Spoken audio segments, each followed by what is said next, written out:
எல்லாரும் என்னை மறந்துட்டாங்க. நான் வசதியா இருக்கும்போது எல்லாரும் தேடி வந்தாங்க. இப்ப கஷ்டப்பட்டு போயிட்டோம். நாங்க ரொம்ப தரித்திரத்துக்குள்ள ஆயிட்டோம். அதனால எல்லாரும் மறந்துட்டாங்க.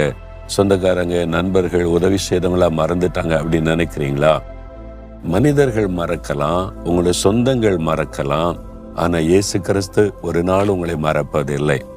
எளியவர்கள் என்றைக்கும் மறக்கப்படுவதில்லை. யார் மறக்க மாட்டாங்க? இயேசுதான், உங்க ஆண்டவர், நம்முடைய இரட்சகர். அவர் சொல்லுகிறார், என் மகனே, என் மகளே, நீ என்றைக்கும் மறக்கப்படுவதில்லை. நான் எப்பொழுதும் உன்னை நினைவில் வைத்திருக்கிறேன்னு சொல்றார். அதனால்தான் தினமும் உங்களோட பேசுகிறார். ஏதோ ஒரு காரியத்துல மனசு சோர்ந்து போயிட்டீங்க, நான் இவங்கெல்லாம் கூட என்ன மறந்துடுவாங்கன்னு நினைக்கவே இல்லை அப்படின்னு ஆச்சரியப்படுறீங்களா?